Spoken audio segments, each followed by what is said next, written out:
7 দিন পরে জুমার নামাজ পড়ে যা মসজিদে টাইসে বালু থাকলে হুজুর টাকাটা হালাল করে নেন। এ কি মসজিদের বালু?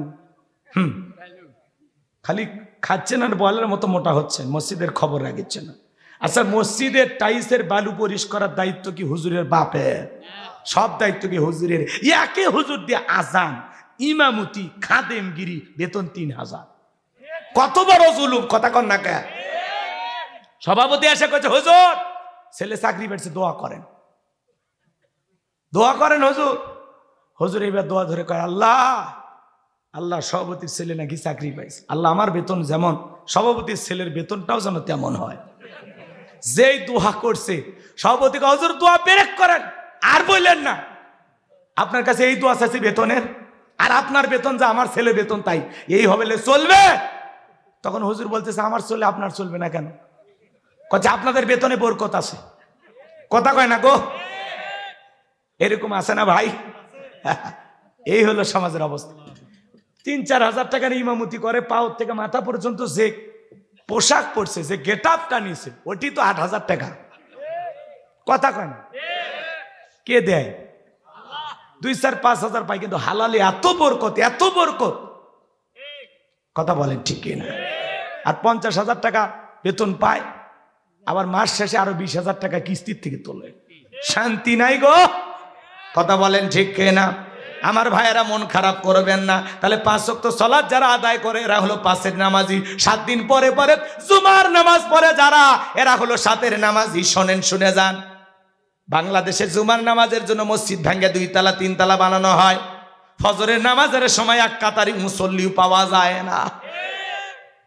এমনও মসজিদ আছে মুয়াজ্জিম একাই নামাজ পড়ে। কথা কর, আছে না বাজান? বিশ্বনবীর জামানায় ফজরের নামাজের দৃশ্য যেমন মসজিদ কানায় কানায় পূর্ণ ছিল, জুমার নামাজের দৃশ্য একই রকম। সুবহানাল্লাহ। খালি মসজিদটা সুন্দর বানাইলে হবে না, আমাদের ঈমান আমলটাও সুন্দর হওয়ার দরকার আছে না নাই? মসজিদের নাম শুধু আত-তাকওয়া লিখলে হবে না, আমাদের অন্তরে তাকওয়া থাকা দরকার আছে না নাই? ভাই, যারা জুমার নামাজ 2 রাকাত পড়ে খালি সালাম ফিরাইতে দেরি, মসজিদের বাইরে আসতে দেরি নেই, ভূমিকম্প শুরু হয়ে যায়। কথা কন? আবার 7 দিন পরে এসে ওরা দেখা করে। তাহলে এই জুমার নামাজ পড়লেন, আসর, মাগরিব, এশা, ফজর, এগুলো পড়া লাগবে না? এগুলো কি ফরজ না? কথা কয় না? এগুলো কি? তাহলে কেন পড়েন না? কেন পড়েন না? এই জন্য অনুরোধের ভাষায় পায়ে হাত দিয়ে আজকের আলোচনা শোনেন।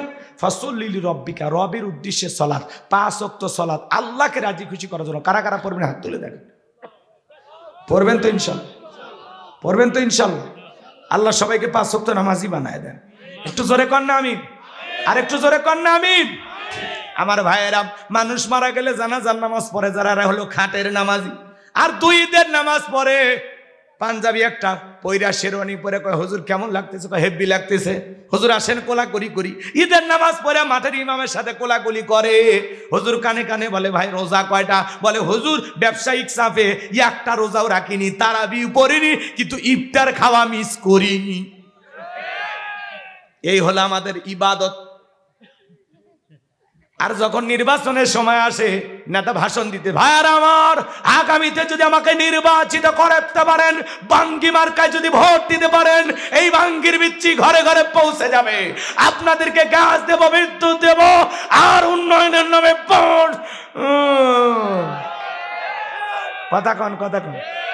আমরা ওই নেতার কথা শুনে স্লোগান দেই, বল্টু ভাইয়ের চরিত্র ফুলের মতো পবিত্র, নামাজ পড়া 1 ওয়াক্ত, গাঁজা খাই 5 ওয়াক্ত, গুমসুরিতে পাকা ভক্ত, শয়তানের 1 নাম্বার ভক্ত, হুজুরদের যেন খুবই শক্ত, সুষে খাই গরিবের রক্ত। পোস্টারে লেখা আছে গরিবের বন্ধু, ভোট দিয়ে দেখেন গরিবের কয় নাম্বার শত্রু। এ কথা কন না কে? একটা বয়স্ক ভাতার কার্ড দিবের গেলে 2-1 হাজার খায়। এরকম চেয়ারম্যান মেম্বার আপনাদের এলাকায় নাই? ওটা ভারতে আছে। রাগ করতেছেন? এই জন্য ভাই শোনেন, যাত্রার পিছনে স্লোগান দেওয়া যাবে না। 53 বছর বহুত ভুল স্লোগান দিয়েছেন, এইবারে না ঠিকঠাক স্লোগান দেয়া। কি কি বুঝতে পারতেছেন? সামনে চলেন। কষ্ট হয় আপনাদের? বুঝে শুনে নেতা বুঝে আমার ভোট আমি দেব যাকে খুশি তাকে দেব, এই স্লোগান না। আমার ভোট আমি দেব সৎ, যোগ্য, আমানতদার, আল্লাহওয়ালা, নেককার, নামাজি, ভদ্র মানুষ, তাকে দেখে দেব। যেই নেতা মসজিদে ইমামতি করার যোগ্যতা রাখে ও সমাজেরও নেতা হওয়ার যোগ্যতা রাখে। মনে থাকবে তো ইনশাআল্লাহ? ভালো মানুষ দরকার আমাদের, ভালো মানুষ যারা দুর্নীতি করে না। কি কথা ক্লিয়ার? চলেন বাজান সামনের দিকে যায়। বড় আফসোস লাগে, ওই যে শিল্পী আইনুদ্দিন আজাদ একটা গান গাইছিল, শুনছেন আপনারা? আমি কি 1 মিনিট বলবো? রাগ করবেন না তো? গরম ভাতে বিলাই বাজার, উচিত কথায় মা ওই বেজার, কইতে গেলে কীর্তি রাজার মনে লাগে ভয়, আমরা গরিব হামা গরব দেখার মানুষ কেউ নাই। আরে ক্ষমতাতে যাতে পারলে জীবনে একবার, গাড়ি বাড়ি হতে রে ভাই দেরি হয় না তার। নির্বাচনের আগে সাইকেল কেনার টাকা নেই, আর নির্বাচনের পরে খালি বগুড়ার বাড়ি না, ঢাকা তো বলে বাড়ি করছে, টাকাকে জিবরাইল দিছে। এত নামাজ পড়ি জিকির করি, কই দেয় না গো, কথা কন নাকি? আরে ক্ষমতাতে যাতে পারলে জীবনে একবার, গাড়ি বাড়ি হতে রে ভাই দেরি হয় না তার। তাই তো মন চাই সব বেশিয়া ভোটেতে দাঁড়াই, আমরা গরিব হামা গরক দেখার মানুষ কেউ নাই। আরে ভোটের আগে সান্দু চাচা কইলো আমাকে রে, এমপি যদি হতে পারি দেব গোলা ভরে। এমপি হয়ে এখন দেখি চাচার নাগাল কি ডাপাই, আমরা গরিব হামা গরক দেখার মানুষ কেউ নাই। আরে একদিন দেখি সান্দু চাচার সোনার ছেলেরা, চান্দার জন্য বাপের মাথায় বসাই দিছে সোরা। আছে না নাই? আছে না নাই? এই বাজান গো আমার, লম্বা আমি করবো না। তাহলে ভোটের সময় যারা টুপি পরে হাজির হয়, কথা কয় না, পাঞ্জাবি পরে হাজির হয়, মুখে খোসা খোসা দাড়ি নিয়েও হাজির হয়, কি সুন্দর ব্যবহার, কি সুন্দর চেহারা, দেখে মায়া লাগে। আমরা বলতে চাই, নির্বাচনের আগে নেতা এসে যে কায়দা এলাকায় ঘোরাঘুরি করে, নির্বাচনের ভোট পাওয়ার পরে ওই কায়দায় এসে যদি ঘোরাঘুরি করত, ওই নেতাকে পরাজিত করার মতো শক্তি দুনিয়াতে কেউ ছিল না। কিন্তু নির্বাচনের মার্কা থাকে যে কয়দিন, আনাগোনা সে কয়দিন, অলি গলি এখানে সেখানে নেতা। রাস্তার ভিক্ষুক মহিলার হাতে 500 টাকা দিয়া বলে, আপনি আপনি ভিক্ষুক না তো, আপনি আমার মা। আজ থেকে 52 বছর আগে আমি আমার মাকে হারিয়েছি, আপনার চেহারার মাঝে আমি আমার মাকে খুঁজে পাই। কি অভিনয় ভাই রে! ও তো নেত্রী না, অভিনেত্রী, কথা কর। এই জন্য নেতাদের অভিনয় গুলো বোঝা লাগে না, চালাক হন। আর কত বলবো? আর বলা যায়? আরো বলা যায় না, অল্পই ভালো, বেশি বললে ঘোলা হয়ে যাবে। রাগ করতেছেন? তাহলে ভোটেরও নামাজি আছে। নির্বাচনের আগে নেতা বাপ রে বাপ, যারে তাকে তাকে আসসালামু আলাইকুম, আসসালামু আলাইকুম, আসসালামু আলাইকুম সালাম দিতে দিতে খেজুর গাছ পর্যন্ত সালাম দিছে। কর্মীরা কয়, নেতা এ তো মানুষ না গাছ। কয়, আমি মনে করছি এটাও ভোটার। কথাক্ষণ ঠিক কিনা? এই হলো মানে হুঁশ থাকে না তখন। আজান হয়ে যায়, সমাবেশে বক্তব্য দিতে দিতে আল্লাহু আকবার, আল্লাহু আকবার।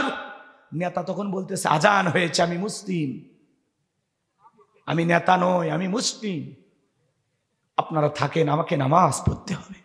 আর যারা আমাকে ভালোবাসেন, আমার ভোটার আছেন, চলেন আমরা নামাজ পড়ি। কর্মীরা বলে, নেতা ফজর। এই গোপন তত্ত্ব কেন বলিস? সেই দিন খালি সমাবেশের কারণে বাধ্য হয়ে জোহর আসর পরে, কথা কন, নামাজ পড়ে। ভোটের জন্য নামাজ পড়ছে, মানুষের ইমোশন নিয়ে খেলে, মানুষের আবেগ নিয়ে খেলে। মানুষ মনে করে, দেখছু সমাবেশে বক্তব্য দিতে দিতে আজান হচ্ছে, নেতা আজানের সময় মাইক বক্তব্য বন্ধ করে কি সুন্দর নামাজ পড়লো, ই সাক্ষাৎ জিবরাইলের ভাই। ওটা যে অভিনয় সেটা তো আর বোঝেন। হ্যাঁ, বহুত ধোকা দিছে, বহুত না, চালাক হওয়ার জন্য ধাক্কাগুলো মারতেছি। আপনারা কি জাগছেন? জাগছেন? তাকবীর দেন, লিল্লাহে তাকবীর। তাহলে নামাজ হবে কার জন্য? আল্লাহর জন্য। আল্লাহ তাআলাকে রাজি খুশি করার জন্য 5 ওয়াক্ত সালাত আদায় করব ইনশাআল্লাহ।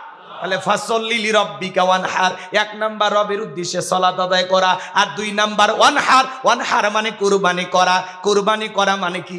নিজের আমিত্বকে কুরবানি করা, অহংকারকে কুরবানি করা, নিজের ভিতরে থাকা পশু সুলভ আচরণকে কুরবানি করা, দেশের জন্য নিজের জীবনকে কুরবানি করা, ইসলামের জন্য নিজের জানমাল সব কিছু কুরবানি করা।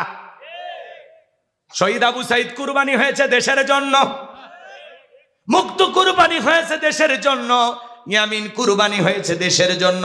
প্রায় 2000-এর মতো মানুষ জীবন দিয়েছেন এই দেশের জন্য। কথা বলেন ঠিক কিনা আমার ভাইয়েরা? এটার নাম হলো কুরবানি। এটার নামও কি? ওয়ানহার মানে কুরবানি করা। কুরবানির ওয়াজ আপনাদের মসজিদের ইমাম করবে। আমি শুধু 3টা কথা বলে যাই। যারা কুরবানি দেবেন 3টা জিনিস খেয়াল রাখবেন। 1 নাম্বার, নিয়ত সহি।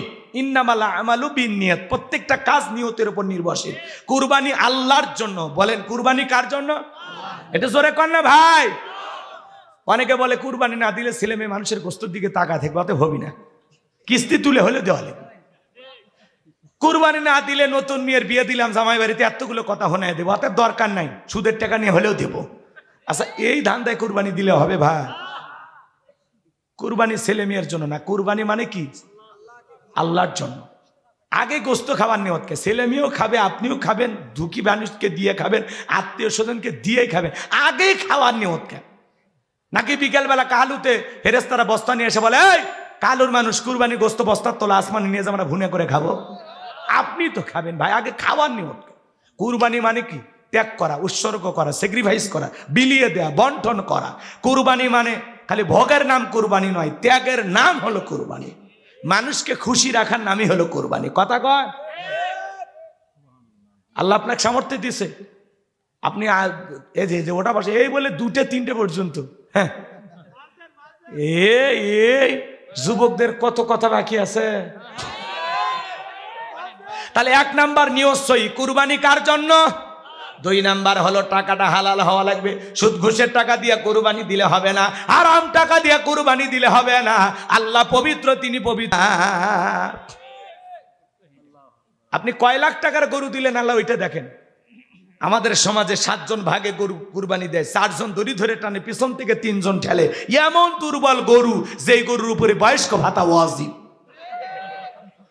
শরীরের সব হাত দেখা যায়, কুরবানির স্থান পর্যন্ত হেঁটে যাওয়ার শক্তি নাই, কোলে করে নিয়ে যায়। হুজুর বলে, ভাই এই দুর্বল গাভীটা জবাই করে না। কয় না হুজুর, ওপরে হাত দেখলেও ভিতরে গোস্ত সেট করা আছে। ওই গোস্ত টান দেবেন, এর থেকে কাহালু চলে যাবি, আবার সারে দেবেন কল্যাণপুরে আসবি। পেলাস দিয়ে টান দেবেন, এর থেকে নন্দীগ্রাম যাবি, সারে দিলে আবার কাহালু আসবি। খালি স্প্রিং কর, ওয়াক চাইপিয়া খাওয়ার কোনো উপায় নাই, গিলে খাওয়া লাগবে। কথা কন ঠিক কিনা? এই গরু দিলে হবে না। আল্লাহ কি বলেন? তাসরুন নাযিরিন, চমৎকার একটা গাভী জবাই করো, আকর্ষণীয়, হুষ্টপুষ্ট, দেখতে সুন্দর। সুবহানাল্লাহ। আপনার যদি নিয়ত সহি হয়, টাকাটা যদি হালাল হয়, নামাজি হয়ে যদি কুরবানি দেন, আপনি 20,000 টাকার একটা ছাগল যদি দেন, 10,000 টাকার একটা যদি ভেড়াও দেন, ওই ছাগল ভেড়া রক্ত জমিনে পড়ার আগে আসমানের মালিক আল্লাহর কাছে কবুল হয়ে যাবে। আল্লাহ বলেন, ওয়ালাকি ইয়ানালুহু তাকওয়া মিনকুম। বান্দা কয় লাখ টাকার গরু দিলি ওইটা দেখি না, আমি দেখি তোর অন্তর। তোর অন্তরে যেটা আছে আমি আল্লাহ সেটাকে কবুল করবো। সুবহানাল্লাহ। তাহলে কুরবানি যেন অন্তর থেকে হয়, মন থেকে হয়, হবে তো ইনশাআল্লাহ। 3 নাম্বার আয়াত, ইন্না শানিয়া কাহুয়াল আবতার। আল্লাহু আকবার। আমার আল্লাহ ডেকে বলে, নবী গো, যারা আপনাকে লেসকারারির বংশ বলে, আপনি মন খারাপ করবেন না গো নবী। আপনার ছেলে সন্তানগুলোকে নিয়েছি, কষ্ট মনের মধ্যে নেবেন না। ওই আবুল হাবুদ বা সাইবা, ওদের বংশে বাতি জ্বালন কেউ থাকবে না। নবী গো, আপনার ছেলে সন্তানগুলোকে আমি আল্লাহ শিশুকালে নিয়েছি, কষ্ট মনের মধ্যে নেবেন না। এই পৃথিবীর জমিনে আপনাকে মহাব্বত করা, আপনাকে ভালোবাসার কোটি কোটি রুহানি সন্তান পাঠাবো, যারা আপনার জন্য জীবন দিতে প্রস্তুত থাকবে। বলেন আল্লাহু আকবার। বর্তমান পৃথিবীতে 700 কোটি মানুষ, এর মধ্যে 200 কোটি মুসলমান, আমরা সবাই নবীজির রুহানি সন্তান। সুবহানাল্লাহ বলবেন না? নারায়ে তাকবীর, নারায়ে তাকবীর। আমার নেতা, তোমার নেতা বিশ্বনবী মুস্তাফা। দেখছেন কি মানুষ কি কয়?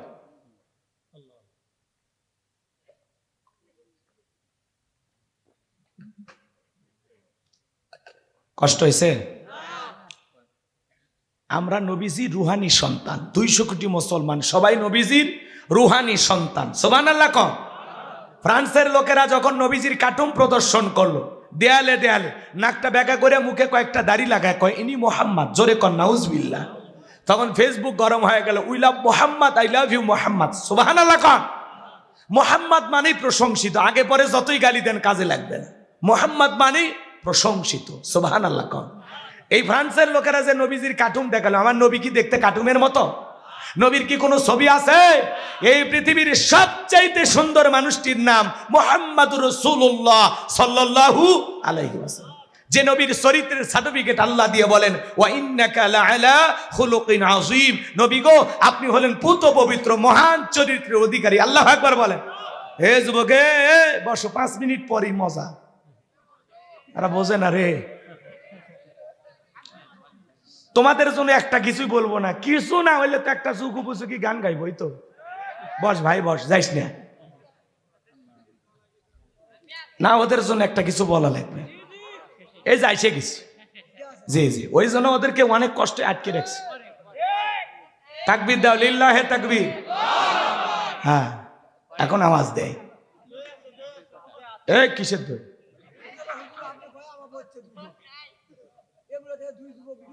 উঠিছিল, আবার আসছে ব্যাটা আছে, ঠিক আছে, তাহলে ওদেরকে একটু শোনান লাগবে তো।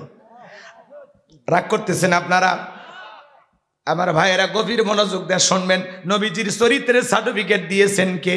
ওয়া ইন্নাকা লাআলা খুলুকিন আযীম। নবী গো, আপনি বলেন পুত পবিত্র মহান চরিত্রের অধিকারী। আযীম আরবিতে এমন একটি শব্দ যার গভীরতা মাপা যায় না।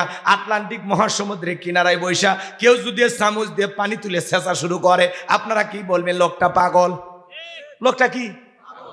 চামচ দিয়ে আটলান্টিক মহাসমুদ্রের পানি কোনো না কোনো ভাবে কখনো হয়তোবা শুকানো সম্ভব হলে হতেও পারে, কিন্তু নবীজির চরিত্র নিয়ে আলোচনা করে শেষ করা সম্ভব হবে না। একটু সুবহানাল্লাহ জোরে হয় না? যে নবী 63 বছরের জিন্দিগিতে একটি মিথ্যা কথা বলেননি, এমন বিশ্ব রেকর্ড পৃথিবীর আর কোন নেতার আছে? জোরে বলেন আছে? সেই নবীকে যারা গালি দেয়, শোনেন, মক্কা নগরীতে গালি দিয়েছিল ওলীদ বিন মুগীরা, অকাত্য ভাষায় নবীকে গালি দেয়। আল্লাহ তাআলা আয়াত নাজিল করে বলেন, উতুল্লিম বাদা যালিকা জানিম। নবী গো, এই ওলীদ বিন মুগীরা হলো পিতৃ পরিচয়হীন জারর সন্তান, এর জন্মের ঠিক নাই, এ হলো একটা বাস্টার্ড।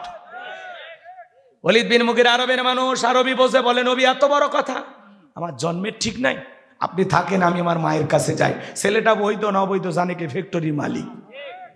কথা কয় না, কথা কয়।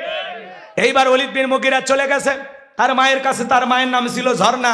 বলে, মা করবি না কোনো তাল বাহানা, নবীজি আমাকে বলেছেন উতুল্লিম বাদা যালিকা জানিম, আমি নাকি পিতৃ পরিচয়হীন সন্তান, যা বলবি সত্য বলবি। ওলীদ বিন মুগীরার মা মনে মনে ভাবতেছে, এই গোপন তথ্য নবী জানলো কেমনে? নবী তো জানতেন না, নবীকে জানিয়ে দিয়েছেন তিনি কে? লিলি রব্বিকা ওয়ানহার। এক নাম্বার হলো রবের উদ্দেশ্যে সালাত আদায় করা লাগবে। ফাসল লিলি রব্বিকা, রবের উদ্দেশ্যে সালাত, নামাজ হবে একমাত্র কার জন্য? আরেকটু জোরে বলেন, কার জন্য? ইন্না সালাতি ওয়া নুসুকি ওয়া মাহইয়ায়া ওয়া মামাতি লিল্লাহি রাব্বিল আলামিন। সূরা আনআম আয়াত নাম্বার 162। আল্লাহ রাব্বুল আলামিন ডেকে বলেন, নবীজি আপনি বলুন, আমার নামাজ, আমার কুরবানি, আমার জীবন, আমার মরণ লিল্লাহি রাব্বিল আলামিন, আসমান জমিনের প্রতিপালকের জন্য। তাহলে মুমিন জীবনের সব ইবাদত হবে আল্লাহ তাআলাকে রাজি খুশি করার জন্য। কথা বলেন ঠিক না? আমার জীবন, আমার মরণ, আমার বন্দেগী, আমার জীবন, আমার মরণ, আমার বন্দেগী কবুল করো ইয়া ইলাহি, আমার জিন্দেগি, আমার জীবন, আমার মরণ, আমার বন্দেগী। মারহাবা বলেন। তাহলে ফাসল্লি লিরব্বিকা, রবের উদ্দেশ্যে সালাত, নামাজ হবে একমাত্র আল্লাহ তাআলাকে রাজি খুশি করার জন্য। কদ আফলাহাল মুমিনুন আল্লাযীনা হুম ফি সালাতিহিম খাশিউন। অবশ্যই মুমিনেরা সফল যারা নিজেদের সালাত বিনয়ের সহিত নম্রতার সহিত আল্লাহর ভয় নিয়ে আদায় করে। আপনি আমি যখন সালাত আদায় করব অন্তরে ভয় থাকতে হবে কা? আরেকটু জোরে বলেন না কা? নামাজ যদি নামাজের মতো হয় আল্লাহ বলেন ফালিয়াবুদু রাব্বাহাযাল বাইত আল্লাযী আত'আমাহুম মিন জু' ওয়া আমানাহুম মিন খাউফ। আল্লাহু আকবার। আরো আস্তে কোন। আচ্ছা, আল্লাহু আকবার করতে কি কষ্ট হচ্ছে? দোয়া করলে ভালো হয় নাকি? ওয়াজ কিন্তু অনেক বাকি আছে, শেষের আয়াতে মহিলাদের ওয়াজ আছে। বলবো তাহলে একটু কথা বলেন। ফালিয়াবুদু রাব্বাহাযাল বাইত আল্লাযী আত'আমাহুম মিন জু' ওয়া আমানাহুম মিন খাউফ। আমার আল্লাহ রাব্বুল আলামিন বলেন এই ঘরের মালিকের ইবাদত করো। ইবাদত যদি ইবাদতের মতো হয়, বান্দা 5 ওয়াক্ত সালাতে মাথা নত করে আমি আল্লাহকে সিজদা দিতে পারো, নামাজ যদি নামাজের মতো আদায় করতে পারো, আমার যে বান্দা 5 ওয়াক্ত সালাতে মাথা নত করে আমি আল্লাহকে সিজদা দিতে পারবে, আমি আল্লাহ ওই বান্দাকে 2টা জিনিস দেব। 1 নাম্বার হলো ওই বান্দার রিজিকের ব্যবস্থা আমি আল্লাহ করব। নামাজ যদি নামাজের মতো হয় রিজেক দেবেন কে? আপনাদের এলাকা একটা প্রাণী বের হয় রাত 1টা 2টার দিকে চিল্লায় কু কইয়া, আর নাম কি? শিয়াল পণ্ডিত। শিয়ালের নামে কাহালু বাজারে মুরগির হোটেল আছে, ব্যাংকের অ্যাকাউন্টে টাকা আছে, ওরে খাওয়াই কে গো? জোরে কর না। সকালবেলা একটা পাখি খালি পেটে নিচ থেকে বের হয়ে যায়, সন্ধ্যাবেলায় ওই পাখির পেটটা ভরে বাসায় ফেরত আসার ব্যবস্থা করে কি? আল্লাহ যদি পাখিকে খাওয়ায়, শিয়ালকে খাওয়ায়, পৃথিবীর এত মাকলুককে খাওয়ায়, আমরা আমাদেরকে কি আল্লাহ না খাওয়ায় রাখবে? হ্যাঁ, না খাওয়ায় রাখবে? আল্লাহ কি বলেন? কুনতুম খায়রা উম্মাতিন উখরিজাত লিন-নাস, তোমাদেরকে উত্তম জাতি বানাইছি। ওয়ালাকাদ কাররামনা বানি আদম, মর্যাদার দিক দিয়া আপনাকে আমাকে সেরা করেছেন কে? সৃষ্টির সেরা আমরা আশরাফুল মাকলুকাত। আল্লাহ কি আমাদেরকে না খাওয়ায় রাখবে? না, রিজেক দেওয়ার একমাত্র মালিক আমার আল্লাহ রাব্বুল আলামিন বলেন ওয়া মা মিন দাব্বাতিন ফিল আরদি ইল্লা আলাল্লাহি রিজকুহা। সূরা হুদের ভিতরে আল্লাহ পাক জানিয়ে দিলেন এই পৃথিবীতে এমন কোন বিচরণশীল প্রাণী নাই যার রিজেকের ব্যবস্থা আমি আল্লাহ আসমান থেকে করি না। ওই আটলান্টিক মহাসমুদ্রের 33,000 ফিট গভীর অতল পানি নিচে থাকা ছোট্ট একটা প্রাণী, তার রিজেকের ব্যবস্থাও আমি আল্লাহ আসমান থেকে করি। বলুন সুবহানাল্লাহ। তাহলে রিজেক দেবেন কে? আল্লাহ বলে বান্দা নামাজ যদি নামাজের মতো আদায় করতে পারো, ইবাদত যদি ইবাদতের মতো হয়, 1 নাম্বার আমি আল্লাহ তোমাদের জন্য রিজিকের ব্যবস্থা করে দেব। আর 2 নাম্বার হলো সকল ভয় থেকে আমি আল্লাহ নিরাপত্তা দেব। ভয় আছে না নাই? আপনি বিকাশের দোকানদার 2 লাখ টাকা নিয়ে কাহালু বাজার থেকে আসবেন কল্যাণপুর, মনে মনে ভাবতেছেন আল্লাহ রাত এখন 2টা বাজে, টাকা নিয়ে বাড়ি পর্যন্ত যাইতে পারবো নাকি ছিনতাইকারী ডাকাতের কবলে পড়ে টাকা যান 2টা হারাবো? ভয় আছে না নাই? প্রতিদিন ছিনতাই হচ্ছে, ডাকাতি হচ্ছে, চুরি হচ্ছে, দুর্নীতি হচ্ছে, কথা কয় না? আপনাদের এলাকায় হয় না?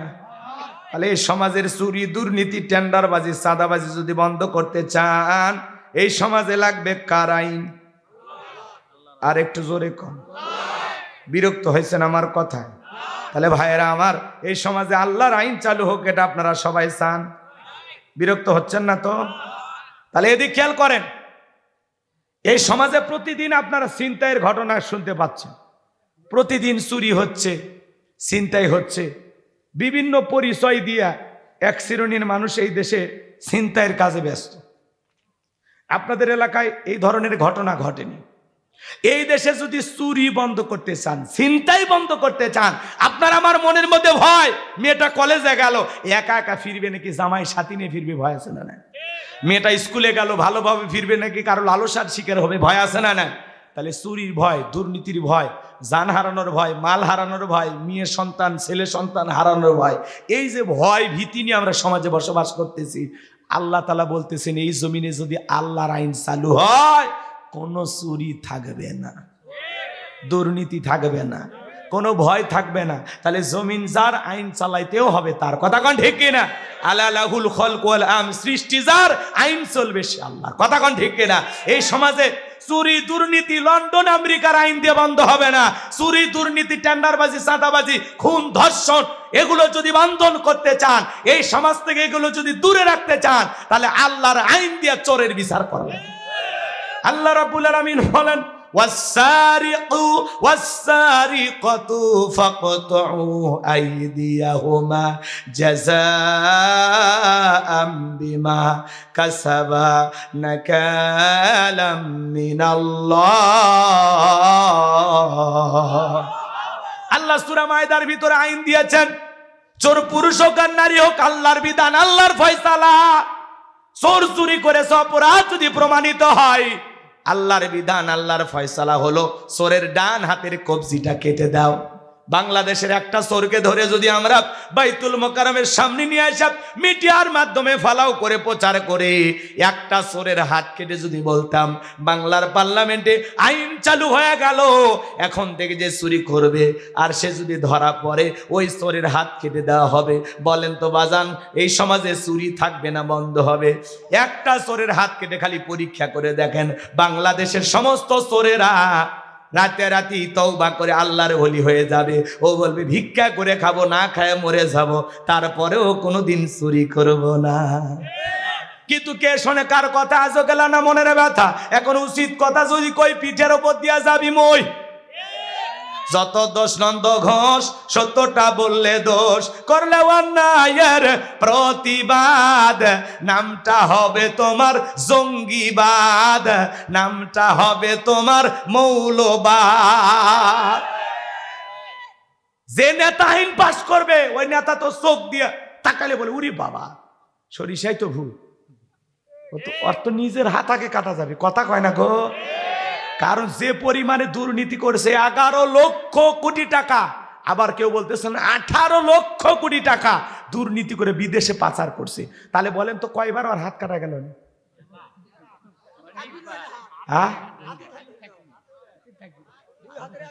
ওরা কোনোদিন এই আইন পাশ করবে? ওরা তখন বলে না, এগুলো 1450 বছরের আইন, ব্যাকডেট, এগুলো চলে না। এই আপডেট জামানা, স্মার্ট জামানা, ওই আইন চলে না। এর ব্যাপারটা চলে কিনা খালি টেস্ট করে দেখ, একদিন দেখ, একদিন তোর পায়ে হাত দে, আনা আয় আয়, তোর পায়ে হাত দে, একটা দিন খালি টেস্ট করে দেখ, আয়। বাংলাদেশের এত বাহিনী লাগে চুরি দুর্নীতি ধর্ষণ চাঁদাবাজি বন্ধ করতে। কথা কন, অলিতে গলিতে আবারও বলে চাঁদাবাজি শুরু হয়েছে। কি দেশটার কি পাইছেন আপনারা? আর কি খাবেন? আছে কি? ওরা রাখছেটা কি? রিজার্ভ সিপিএ খায়া শেষ করছে। 93 বিলিয়ন ডলার ঋণের বোঝা চাপায় দিয়ে চলে গেছে। আসেন না মিলেমিশে শুরু করি, নতুন ভাবে শুরু করি। ওরা যেমন ছিল আমরাও যদি তেমন হই, তাহলে ওর মধ্যে আমার মধ্যে পার্থক্য আছে? ওরা লুটে পুটে খাসে, দুর্নীতি করে বিদেশে পাচার করছে। কথা কন। এই জন্য এই সমাজে যদি শান্তি পেতে চান, আল্লাহর আইন চালু করা ছাড়া এই জমিনে শান্তি আসবে না। মানুষের তৈরি করা নিয়ম নীতি দিয়ে, আইন দিয়ে এই জমিনে কষ্টিন কালেও শান্তি প্রতিষ্ঠিত করা সম্ভব হবে না। এই জমিনে যদি শান্তি প্রতিষ্ঠিত করতে চান, লাগবে কার আইন? এই জমিনে আল্লাহর আইন চালু হোক। কারা কারা চান হাত তুলে দেখান তো। লিল্লাহে তাকবীর। জমিন যার, আইন চলবে তার। কথা বলেন ঠিক কিনা? হাত নামান, হাত নামান।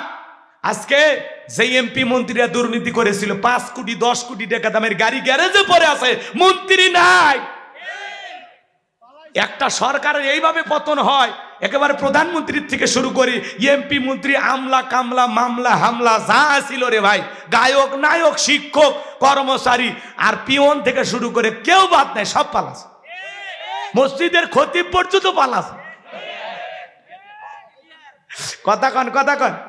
মন্ত্রীরা সব কোথায় গেল, এমপিরা সব কোথায় গেল, কোথায় কাদের কাকা? ওদের সারা দেশটা বড় লাগে ফাঁকা ফাঁকা। পালাবো না,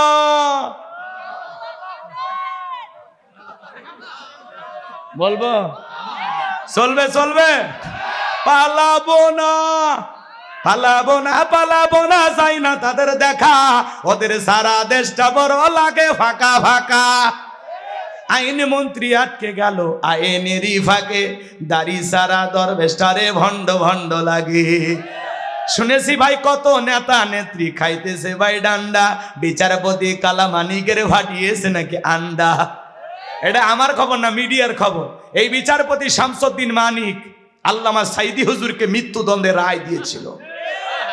আমরা বলতে চাই, এই সোনার মানুষটাকে যে মৃত্যুদণ্ডের রায় দিয়েছিল, ওই একই ট্রাইব্যুনালে বিচারপতি মানিককেও মৃত্যুদণ্ডের রায় দিতে হবে। এই বিচারপতি শামসুদ্দিন মানিক বিচারকের নামে ছিল বিগত সরকারের পা চাটা গোলাম। টকশোতে এসে আমার বোনকে অপমান করে বলেছিল রাজাকারের বাচ্চা, ছাত্র আন্দোলনের সমস্ত ছেলেদেরকে বলেছিল রাজাকারের বাচ্চা। এই বিচারপতি মানিক 116 জন আলিমের তালিকা করে দুদকের কাছে জমা দিয়েছিল। সিরিয়ালে আমার নাম্বার ছিল 23, রোল আমার কত? আপনারা চিনতেছেন না, ওরা ঠিকই ছিল। ওরা আমার দুইটা ওয়াজ ভুল ধরছে। একটা আমি বৈশাখ নিয়ে আলোচনা করেছি, আর একটা হলো ধর্ম যার যার উৎসব সবার, এই স্লোগান দেওয়া যাবে না। এটা কুপুরি স্লোগান, ইমান ধ্বংস করা স্লোগান। আমি এটা বলে খুব প্রতিবাদ করেছিলাম। ওই সময়ে আমার এই আলোচনাটা ভাইরাল হয়ে যায়, ওদের নজরে পড়ে। আমি দুর্গা পূজা নিয়ে আলোচনা করেছিলাম যে দুর্গা পূজায় কোনো মুসলমান যেতে পারে না। এটা অমুসলিমদের উৎসব, আমাদের উৎসব না। কথা কয় না গো? আমাদের জুমার নামাজে ওনারা আসে, লাইলাতুল বরাতে আসে, লাইলাতুল কদরে, ঈদের নামাজে, জানাজায়। আপনি যান কেন?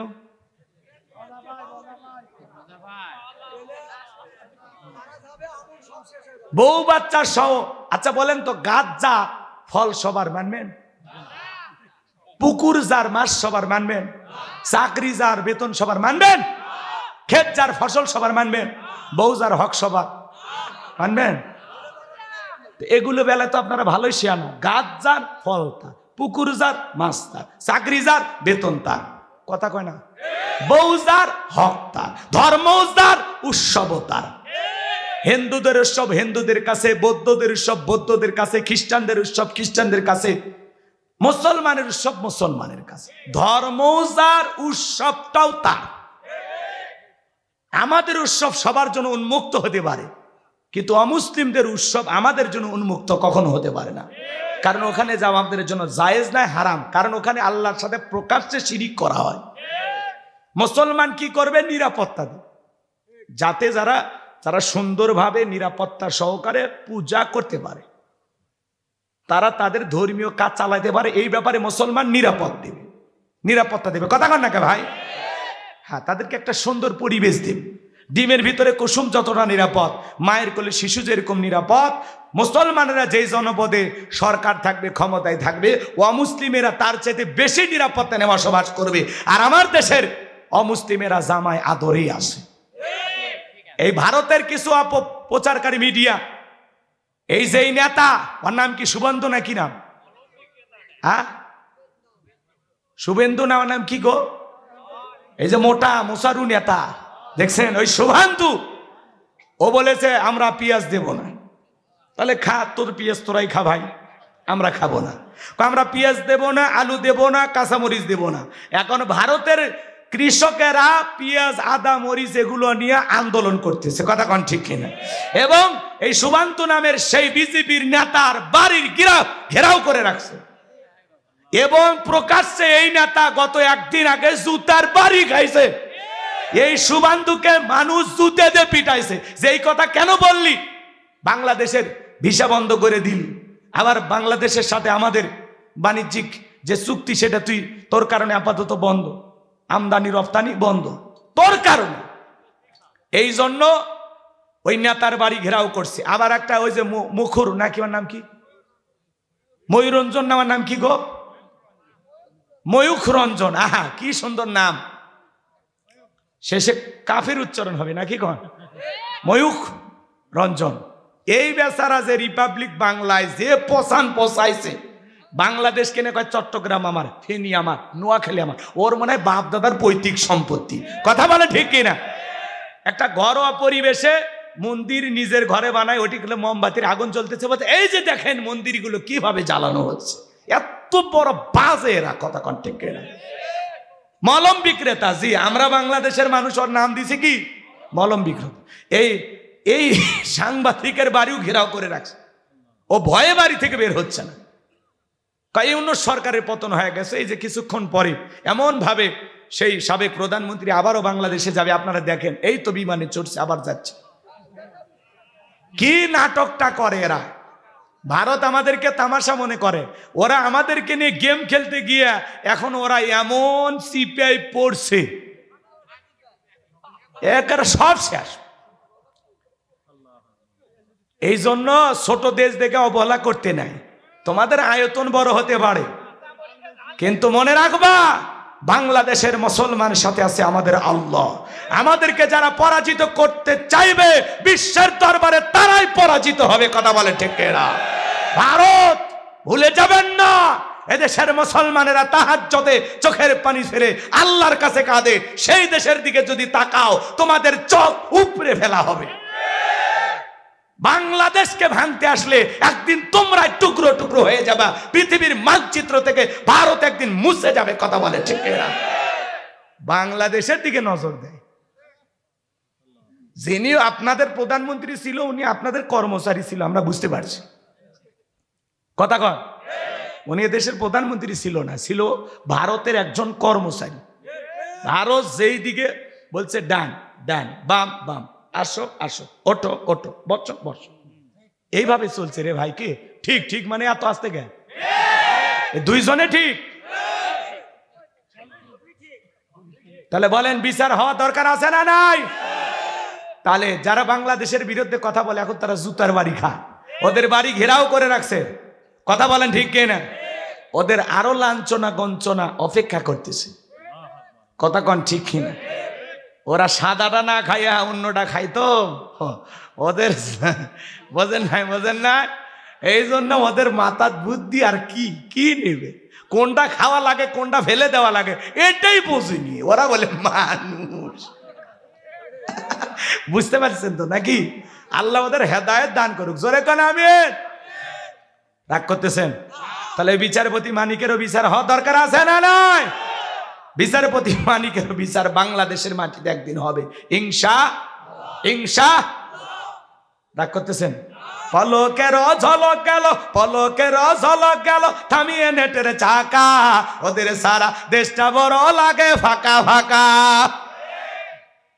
কোথায় গেল সংসদেতে মমতাজের গান, কোথায় গেল হযরত বলা স্বামী ওসমান। 70 রাকাত তাহাজ্জুদ পড়তো, বিরাট বড় আল্লাহর ওলি দাবি করতো। 41 সাল পর্যন্ত টিকে থাকবে এই আশাই ছিল, কিন্তু 24 সালের 5 আগস্টে কি হবে আল্লাহর ওলিরা, রাবিয়া বসরিরা জানতো না। কথা কন, কথা কন। আল্লাহ যখন ধরবে কিসের সাল বেটা, সেকেন্ড গণনা করতে পারবি না। কথা কন। বড় বড় কথা বলতো, মাইক পেলে বলতো খেলা হবে, খেলা হবে। পুরো বাংলাদেশের মাঠ পড়ে আছে। একে ছেলে সন্তানগুলো মারা যায়, আবুল কাসেম মারা যায়, আবু তাহের মারা যায়, ইব্রাহিম মারা যায়। বাবা হিসাবে নবীর মনেও কষ্ট লাগে কি না? ছেলেগুলো জন্ম নেয় আর একে একে মারা যায়, একটা ছেলেও জীবিত থাকলো না। আমার ভাইয়েরা, নবীজির কাছের চাচা নাম হলো আবুল আহাব, ডেকে বলে ভাতিজা তোমার বংশে বাতি জ্বালানো কেউ থাকলো না, তুমি একটা লেজ কাটা, তুমি একটা নির্বংশ। জোরে কন্যা উজুবিল্লাহ। একে তো সন্তান হারাইছেন, আবার আপন মানুষদের সমালোচনা। নবীর মনের কষ্ট কমে না বারে? আল্লাহ না করুক আপনার আমার সন্তান যদি মারা যায়, কাছের আত্মীয় স্বজনদের উচিত বিপদের দিনে সান্ত্বনা দেওয়া। বাবা তুমি সবর করো, ধৈর্য ধারণ করো, আল্লাহ সন্তান দিয়েছে, আল্লাহ নিয়েছে, মন খারাপ করো না, জীবন মৃত্যুর মালিক আল্লাহ। আল্লাহ যদি চাই বছর না ঘুরতে আবারও তোমাদের ঘর আলোকিত করে সন্তান দিতে পারেন, তিনি কে? কিন্তু নবীর চাচা আবুল আহাব সান্ত্বনা দেওয়া দূরের কথা, উল্টো সমালোচনা করে বলে ভাতিজা তুমি একটা লেজ কাটা, তুমি একটা নির্বংশ, তুমি একটা হাত খুঁড়ে। জোরে কন্যা উজুবিল্লাহ।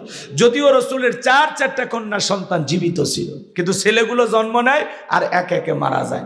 নবীজির ছেলে সন্তানগুলো কেন মারা যায়? একটা ছেলেও কেন জীবিত থাকলেন না? অনেক পয়গম্বরের সন্তান জীবিত ছিল প্রাপ্ত বয়স হওয়া পর্যন্ত, যৌবন পর্যন্ত, কিন্তু নবীজির একটা ছেলেও কেন জীবিত থাকলো না? এর পিছনেও কারণ আছে না নাই? নবীজির ছেলে সন্তানগুলো শিশুকালে বিদায় নেওয়ার পিছনে কারণ আছে 3টি। জোরে বলেন কয়টি?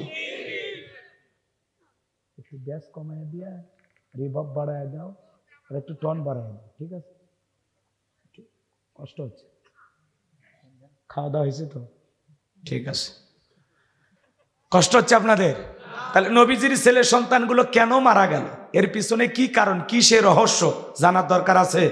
নবীজির ছেলে সন্তানগুলো শিশুকালে বিদায় নেওয়ার পিছনে কারণ আছে তিনটি। জোরে বলেন কয়টি? আরো জোরে। কারা কারা সে তিনটি কারণ নবীর উম্মত হিসেবে জানতে চান? দুই হাত তুলে দেখান তো দেখি। লিল্লাহি তাকবীর। হাত নামান। নবীজির ছেলেগুলো কেন মারা গেল, কি সেই তিনটি রহস্য, কি সেই তিনটি কারণ? যদি আমি বলতে চাই তাহলে 3 নম্বরে আয়াতের আলোচনা করা লাগবে। ভাই আমি কি 1 নম্বর আয়াত বাদ দিয়ে 3 নম্বরে যাব, নাকি আস্তে আস্তে শুরু করা যাক? নবীজির ছেলে সন্তান কেন মারা গেল, কি সেই তিনটি রহস্য শেষের দিকে আমি বলে দেব। আমার ভাইয়ের আমি সামনের দিকে যাই। তাহলে নবীজির কাছের চাচা নাম হলো আবুল হাব, নবীকে নিয়ে সমালোচনা করেন, নবীর মনে ব্যথা দেন, কষ্ট দেন। একে তো সন্তান হারানোর ব্যথা, অন্যদিকে আপন মানুষদের সমালোচনা। নবীজি মনে মনে অনেক কষ্ট পায়। আমার ভাইয়েরা, অন্যদিকে সাহাবায়ে কেরাম যারা ইসলাম ধর্ম গ্রহণ করে, কাফের বেঈমানরা তাদের উপর নির্যাতন জুলুমের স্টিম রোলার চালায়। হযরতে বেলাল তখনও কালেমা পড়ে মুসলমান হন নাই। নবীজি রাতের বেলায় দারুল আরকামে বসা। হযরতে বেলাল বিশ্বনবীর দরবারে উপস্থিত হয়ে গেলেন। নবীজির চেহারার দিকে তাকাইয়া ডেকে বলেন, নবী গো, আপনার চাইতে সুন্দর মানুষ আমি জীবনে কোনোদিন দেখি না। একটু জোরে বলা যাবে নাকি সুবহানাল্লাহ? আমার ভাইয়েরা, আপনার আমার নবী কতটা সুন্দর ছিলেন জানেন? হযরতে জাবের রাদিয়াল্লাহু তাআলা আনহু বলেন, পূর্ণিমা রাত আমি রাসূলের বাড়িতে গিয়েছিলাম, সেদিন দেখেছিলাম চাঁদ উদয় হয়েছে দুইটা, একটা চাঁদ আসমানে আর একটা চাঁদ জমিনে। হযরতে জাবের বলেন, আমি একবার আকাশের পূর্ণিমার চাঁদের দিকে তাকাই, আর একবার বিশ্বনবীর চেহারার দিকে তাকাই। হযরতে জাবের বলেন, ওই আকাশের পূর্ণিমার চাঁদের চাইতেও বিশ্বনবীকে আমার কাছে বেশি সুন্দর মনে হয়। আপনার আমার নবী কতটা সুন্দর ছিলেন জানেন? আম্মা জান আয়েশা ডেকে বলেন, যারা ইউসুফ নবীর চেহারার দিকে তাকাইয়া মিশরের নারীরা ফল কাটতে গিয়ে আঙ্গুল কেটে ফেলে দিয়েছিল, ওরা যদি আমার বিশ্ব নবীর চেহারার দিকে তাকাইতো, শুধুমাত্র আঙ্গুল নয়, আঙ্গুল কাটতে কাটতে, হাত কাটতে কাটতে কখন যে নিজের কলিজা কেটে দুফাক করে দিত, মুহূর্তের জন্য টের পাইতো না। আপনার আমার নবী এতটাই সুন্দর। আম্মা জান আয়েশা আরো বলেন, ও দুনিয়ার মানুষ, তোমাদের একটা সূর্য আছে, আমি আয়েশারও একটা সূর্য আছে। তোমাদের সূর্য উদয় হয় রাতের বেলায়, দিনের বেলায়, আর আমি আয়েশার সূর্য উদয় হয় রাতের বেলায়। আম্মা জান আয়েশা একদিন সেলাইয়ের কাজ করতেছিলেন, হাত থেকে সুইটা পড়ে গেল, বাতিতে কোনো তেল ছিল না, বাতি জ্বালাইতে পারলেন না, অপেক্ষায় বৈশা থাকলেন। বিশ্বনবী যখন এশার সালাত আদায় করার পরে ঘরের ভিতরে প্রবেশ করলেন, সর্বপ্রথম নবীজি আম্মা জান আয়েশাকে সালাম দিলেন। নবীজি ঘরে ঢুকে স্ত্রীকে কি দিলেন? আপনি আমি যখন ঘরে ঢুকবো, বাড়িতে প্রবেশ করব, স্ত্রীকে সালাম দেওয়ার দরকার আছে না নাই? বাড়িতে যা বিবিকে সালাম দিবেন, আসসালামু আলাইকুম রহিমা, কেমন আছো সোনা?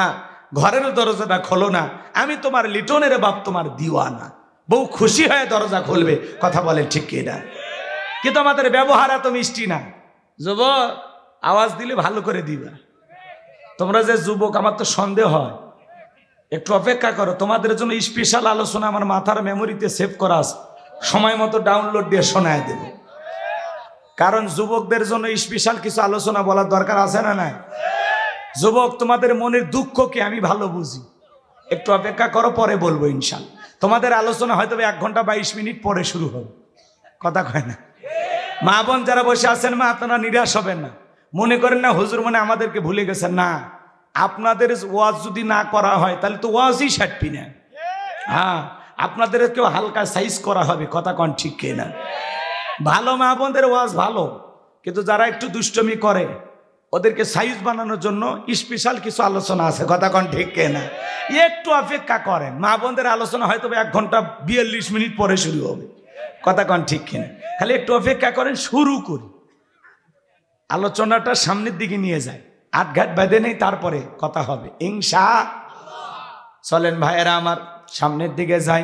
আমি যে কথা বলতে চাচ্ছিলাম বাজান গো আমার, গভীর মনোযোগ দিয়ে কথাগুলো শুনে যাবেন আমার ভাইয়েরা।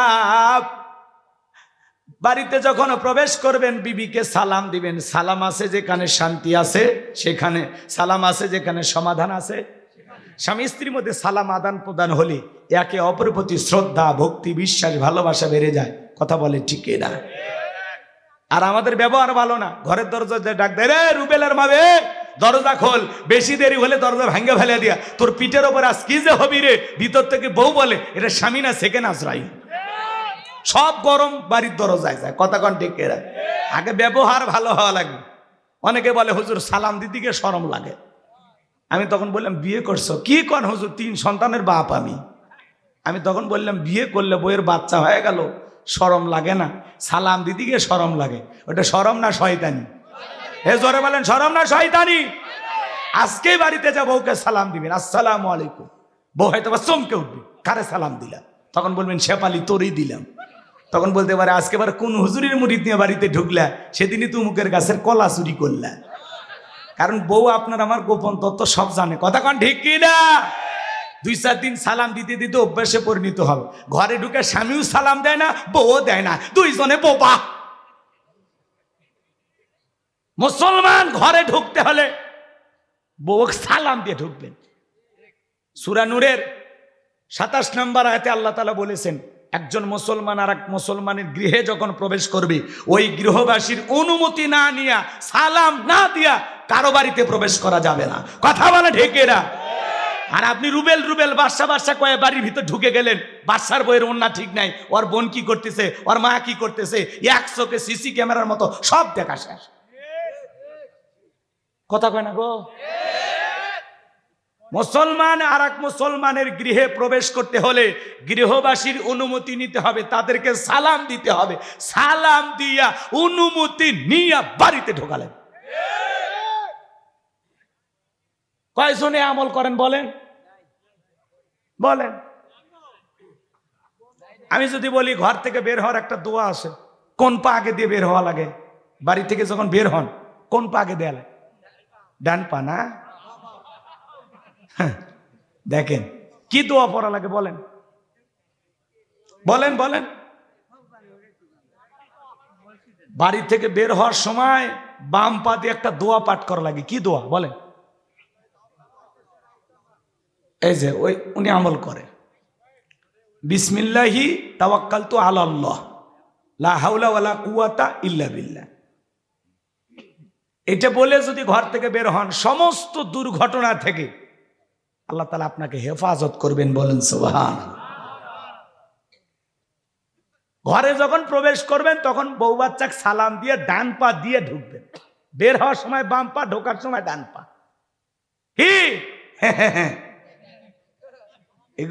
এগুলো শুনবেন গেলে কয় না হুজুর টেকা দিয়ে নিয়ে এসেছি, এলে ওয়াজ হলো। ও আমলের ওয়াজ শুনবেন না? কি মাহফিল কি ঝাঁকা নাকা করার জন্য? একটু অপেক্ষা করেন, পরে সাইজ করব। ঘর থেকে যখন শুরু করছি ঘরের ভিতরেও সব ঠিক করব। কথা কন ঠিক কি না? কষ্ট হচ্ছে আপনাদের? তাকবীর দেন, লিল্লাহি তাকবীর। তাহলে বাড়িতে যা বউকে সালাম দেবেন ইনশাআল্লাহ। যদি বউকে সালাম দেওয়ার পরে লোকজন না থাকে, বউয়ের হাতটা ধরে মুসাফা। কার হাত? শরম পাচ্ছে। বউয়ের হাত ধরে মুসাফা। যুবকে কার হাত? বউয়ের হাত। পাশের বাড়ি ভাবির হাত না, ধরলে ঝাঁটা দিয়ে পিটাবে। বইয়ের হাত ধরে মুসাফা করবেন। একেবারে যদি ময়দান ফাঁকা থাকে কোলাকুলি সেরে নেবেন। আপনাদের দাম্পত্য জীবনে যদি সুখ আর শান্তি পেতে চান, রসুলের 4টা সুন্নত আমল করা লাগবে। জোরে বলেন কয়টি? আরো জোরে। জোরে হলো না? 4টি সুন্নত। ওই যে স্লোগান শোনেন না? আপনি কি দাম্পত্য জীবনে অসুখী, নানান সমস্যায় ভুগছেন? ওই সমস্যা না, আমার কাছে যেটা আছে সেটা হলো স্বামী স্ত্রীর মধ্যে কথা কাটাকাটি হবে না, ঝুট ঝামেলা হবে না, শান্তি। আপনার বউ ভালো ব্যবহার করবে, আপনি ভালো ব্যবহার করবেন। 4টা সুন্নত পরিবারে আমল করলে আপনাদের দাম্পত্য জীবনে মৃত্যু পর্যন্ত সম্পর্ক টিকে থাকার গ্যারান্টি। আল্লাহু আকবার বলেন। মাত্র নবীজির কয়টি সুন্নত আমি কি এখনই বলবো? তাহলে তো আলোচনা এলোমেলো হয়ে যাবে। ওটা শেষের দিকে মনে করায় দিন। আমার ভাইরা সামনের দিকে যায়। আমি যে কথা বলতে চাচ্ছিলাম, মন খারাপ করছেন? এই 4টা সুন্নত ঘরে আমল করবেন আপনারা? কারা কারা শোনার আগ্রহ আছে একটু হাত তোলেন তো দেখি। তার মানে এই রোগে আমরা আক্রান্ত নাকি? ঠিক আছে, এই আমলের কথা আমি বলবো, আমলের কথা। ঠিক আছে তো ইনশাল্লাহ? আমার ভাইরা চলেন সামনের দিকে যায়। আম্মা জান আয়েশা ডেকে বলেন, নবীজি সালাম দিয়া ঘরের ভিতরে যখন প্রবেশ করলেন, নবীজির চেহারার আলোতে সুইটা কই পড়ে আছে আমি পরিষ্কার দেখতে পেয়েছি। নবীর সম্মান মর্যাদা কত জানেন? এক জায়গায় ওয়াজ করতে যা বললাম, ভাই বলেন তো আমাদের নবীর নাম কি? বলে হুজুর আব্দুল কাদের জিলানী। পীর সাহেবের নাম মুখস্থ আছে কিন্তু কপাল পোড়া নবীজির নামটাও বলতে পারে না। নবীর সম্মান মর্যাদা কত জানেন? যে নবী হা বললে পুরো পৃথিবীবাসীর জন্য আল্লাহ পাক হালালে পরিণত করে দেয়, যে নবী না বললে পুরো পৃথিবীবাসীর জন্য আল্লাহ পাক হারামে পরিণত করে দেয়। আসমানের চাঁদের দিকে ইশারা করলে চাঁদ 2 টুকরো হয়ে যায়, জমিনে পা তুললে মাওলা পাকের আরশে আজিমে পৌঁছে যায়। নবীজি যেদিন মেরাজে গিয়েছিলেন, নবীজির পায়ে আল্লাহর আরশে প্রবেশ করতেছেন, পায়ের জুতা সেরা। সুবহানাল্লাহ। নবীজি একটু লজ্জা পাইছে, খেয়াল করেনি, পায়ের দিকে তাকায় যখন জুতা খুলতে চায়, আমার আল্লাহ বলে, বন্ধু জুতা খোলা লাগবে না। সুবহানাল্লাহ। কি মোহাব্বত করতেন, কি ভালোবাসা। রাগ করতেছেন? নবীকে কতটা ভালোবাসতেন, সেরা স্যান্ডেল পরে আল্লাহর আরশে গেছে। কি নবী পাইছি, নবীর দাম কত, মর্যাদা কত, সম্মান কত। সুবহানাল্লাহ। যে নবী জমিনে পথ চললে আসমানের মেঘ আসা ছায়া প্রদান করত, যেই নবীর চেহারার ওপরে মশা মাছি পড়া হারাম। নবীজি যখন ঘেমে যেতেন, আম্মা জানেরা নবীজির দিকের ঘামগুলো সুগন্ধি হিসাবে বিশেষ দিনে ব্যবহার করত, শিশিতে জমায় রাখতেন। আবার বিশেষ দিনে নবীজির দেহের ঘামগুলো সুগন্ধি হিসাবে ব্যবহার করতেন। হযরতে আনাস বলেন, রসুলের দেহের ঘামের চাইতে দামি সুগন্ধি আমার নাকে আর কোনোদিন আমি পাইনি। সুবহানাল্লাহ। নবীজি যদি থুতু নিক্ষেপ করতেন, সেখান থেকেও সুগন্ধ বের হতো, সুঘ্রাণ বের হতো। সুবহানাল্লাহ, সুবহানাল্লাহ। কেমন নবী পাইছি আমার ভাইয়েরা। যেই ছাগলের স্তনে দুধ নাই, নবীজির হাত লেগে গেলে দুধে পরিপূর্ণ হয়ে যায়। যেই খাবার 2-3 জন মানুষ খাবে, ওই খাবারে যখন নবীজির হাতটা লেগে যেত, শত শত মানুষ খাবার খেয়েও যেমন খাবার তেমনি থাকতো। যেই নবীর চেহারার দিকে তাকাইলে ক্ষুধা নিবারণ হয়ে যাইতো। আল্লাহু আকবার। সেই নবীর কাছে হযরত বেলাল কথা মনে আছে না নাই? হযরতে বেলাল ডেকে বলেন, নবী গো, আপনি কালেমার দাওয়াত দেন, ইসলামের প্রচার প্রসার করেন, দয়া করে আমারে কালেমা পড়ে মুসলমান বানায় দেন। বিশ্ব নবী হযরত বেলালকে পড়া দিলেন, লা ইলাহা ইল্লাল্লাহু মুহাম্মাদুর রাসূলুল্লাহ সাল্লাল্লাহু আলাইহি ওয়াসাল্লাম। হযরতে বেলাল কালেমা পড়ে মুসলমান হয়ে গেল। আমার নবী ডেকে বলে, বেলাল ইসলামের অবস্থা এখন ভালো না, কালেমা পড়েছো আপাতত প্রকাশ করা যাবে না। হযরতে বেলালকে নবীজি ডেকে বলেন, বেলাল ইসলামের অবস্থা এখন ভালো না, কালেমা পড়ছো গোপন রাখবা। আজও তাম পৃথিবীর দিকে তাকায় দেখেন, ইসলামের অবস্থা ভালো না খারাপ? একটু জোরে কন না বা, রাগ করতেছেন আপনারা? তাম পৃথিবীর দিকে তাকায় দেখেন, তাম পৃথিবীর জালেম বেঈমানেরা ঐক্যবদ্ধ ইসলাম আর মুসলমানকে দুনিয়ার জমিন থেকে বিদায় করে দেওয়ার জন্য। কথা বলে ঠিক না? আমার ভাইয়েরা, যুগে যুগে নমরুদ ফিরাউন চেষ্টা করেছিল, এখন যারা চেষ্টা করতেছে ওরাও পারবে না, কারণ মুসলমানের সাথে আছেন তিনি কে? তিনি কে?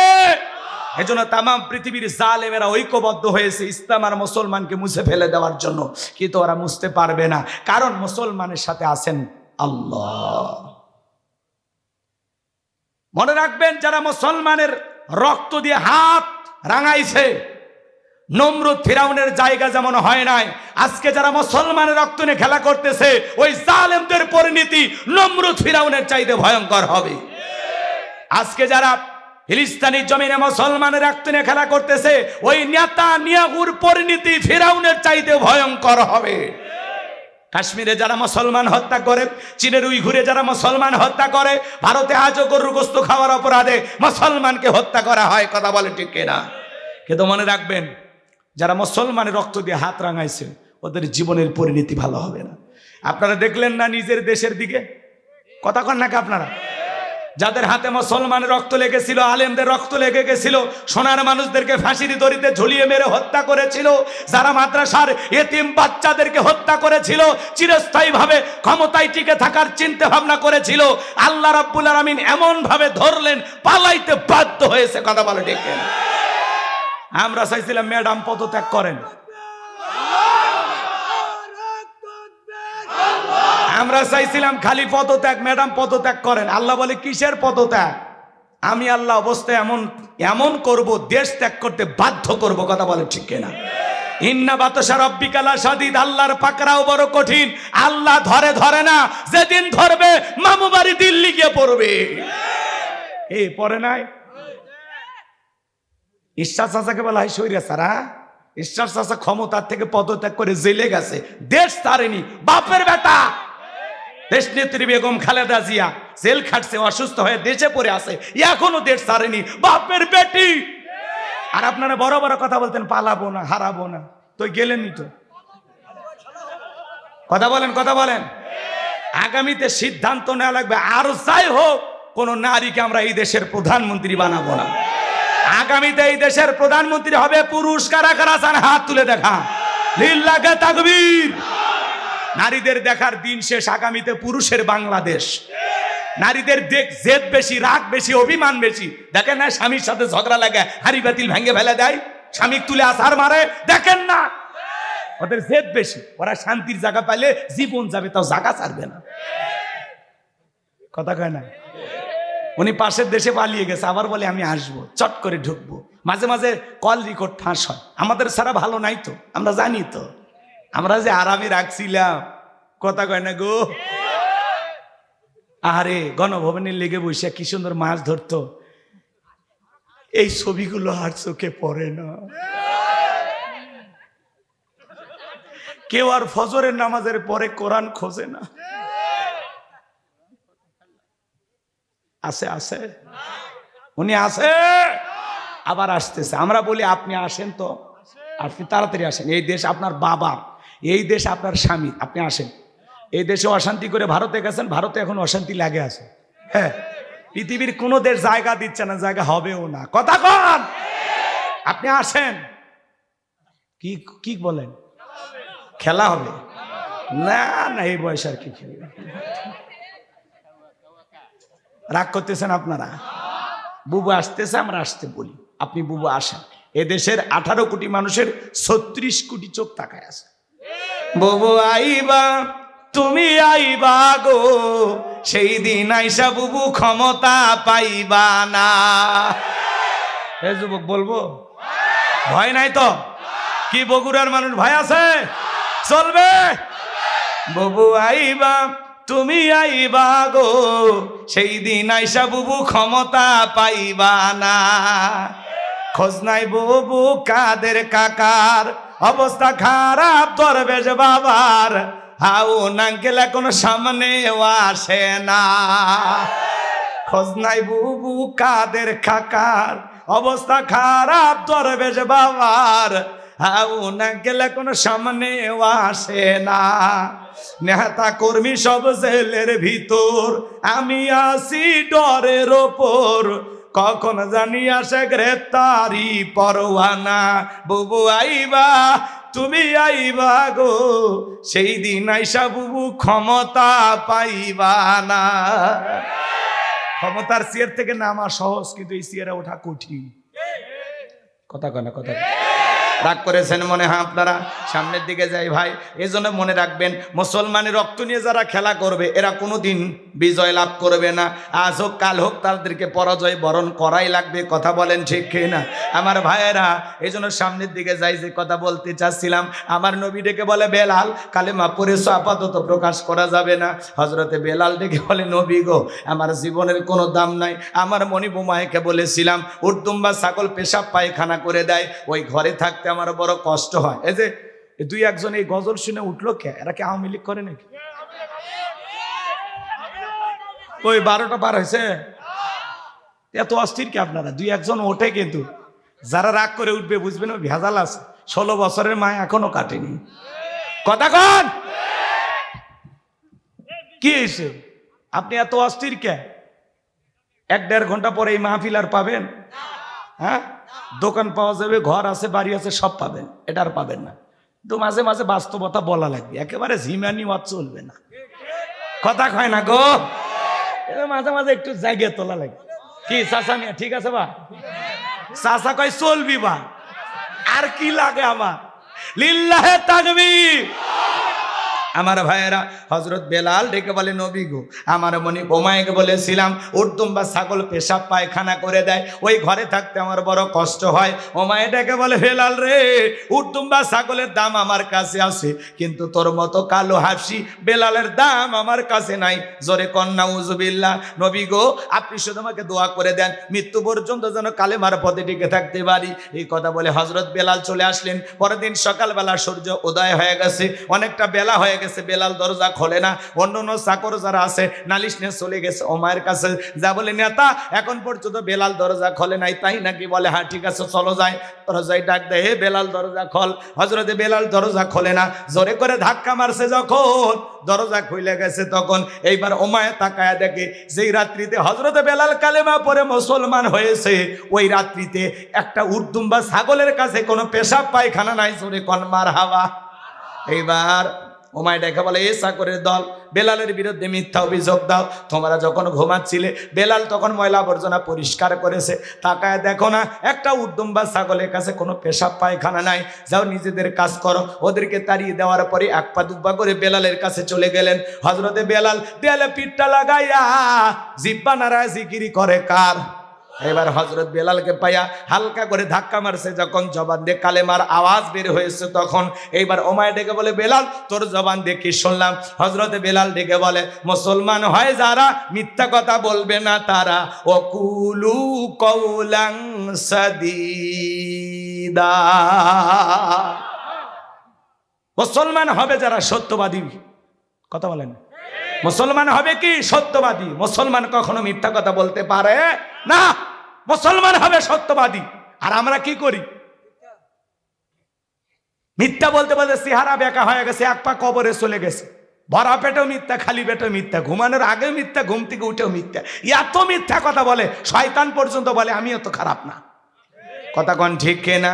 মুসলমান কখনো মিথ্যাবাদী হতে পারে, মুসলমান হবে সত্যবাদী। হযরত বেলাল ডেকে বলে, গতকাল রাত্রিতে নবীজির হাতে হাত রেখে আমি কালেমা পড়ে মুসলমান হয়েছি, তাই নাকি? বলে, হ্যাঁ ঠিক আছে বেলাল, শোন, এখনো সময় আছে, তোরে উর্দুম বা ছাগলের মালিক বানায় দেব, থাকার জন্য ভালো ঘরের ব্যবস্থা করে দেব। বেলাল রে, এখনো সময় আছে, আব্দুল্লাহর বেটা মুহাম্মদ সাল্লাল্লাহু আলাইহিস সালামের ধর্ম ত্যাগ করে আবার বাপ দাদা ধর্মে ফিরে আয়। হযরতে বেলাল ডেকে বলে, ও মাইয়া, দুনিয়ার পার্থিব সম্পদের বিনিময়ে বেলাল তার ঈমান বিক্রি করবে না। এই কথা শোনার পরে ওমায় ডেকে বলে, বেলাল রে, আমার কথা না শুনলে বড় নেতা আবু জেহেলকে খবর দেব। হযরতে বেলাল ডেকে বলে, কোন বড় নেতা ছোট নেতা এখন কাউকে গোনার টাইম নাই। আমি দুনিয়ার কোন আবু জেহেলকে ভয় করি না, আমি ভয় করি আমার আল্লাহকে। এইবার ওমায় দৌড়ে চলে গেল আবু জেহেলের বাড়িতে, যা বলে, নেতার সংবাদ খুব খারাপ। কি হয়েছে? বলে, আমার বাড়ি কৃতদাস বেলাল কালেমা পড়ে মুসলমান হয়েছে, তাই নাকি? বলে, হ্যাঁ ঠিক আছে, যাও আমি আসতেছি। আবু জেহেলের একটা বিশেষ বাহিনী ছিল, যাদের কাজই হলো মুসলমানদের উপর নির্যাতন জুলুম চালানো। আজও তাম পৃথিবীর দিকে তাকায় দেখবেন, জালেমদের বিশেষ একটা বাহিনী থাকে, যাদের কাজই হলো টুপিওয়ালা, দাড়িওয়ালা, ইমানদার, আল্লাহওয়ালা আলেমদের উপর নির্যাতন জুলুম চালানো। ওদের একটা বিশেষ বাহিনী থাকে, টার্গেট করে করে নিয়ে যায়। কথা কয় না গো? ছিল না এরকম? আয়না ঘর, হ্যাঁ আয়না ঘর আছে। এইরকম যে একটা ঘর আছে পৃথিবীতে আমরা জানতাম না, এরা আমাদের নাম শোনাইলো। কথা বলেন ঠিক না? যারা আয়না ঘর বানিয়েছে, একদিন বলা যায় না ওরা সে আয়না ঘরের বাসিন্দা হতে পারে। কথা কন ঠিক না? মাজান, দুনিয়ার খেলা দুনিয়াতে একদিন শোধ হবে। ওরা যে অত্যাচার জুলুম করেছে, ওই রকম কিছু না কিছু হলেও তো হবে দুনিয়া। একেবারে শাহী বাদশার মতো তো হবে না, কিছু তো বিপদ ওদের জীবনেও আসে। কথা কয় না গো? ওই যে সিরিয়ার বাদশা দেখলেন না, পালায় গেছে, 24 বছর জুলুম করেছিল বাশার আল আসাদ। ও ওইরকম বিমানে চড়ে পালায় গেছে। 24 বছর জুলুম করেছিল, 2 যুগ। ওর ওখানেও নাকি ওইরকম আয়না ঘর পাওয়া গেছে।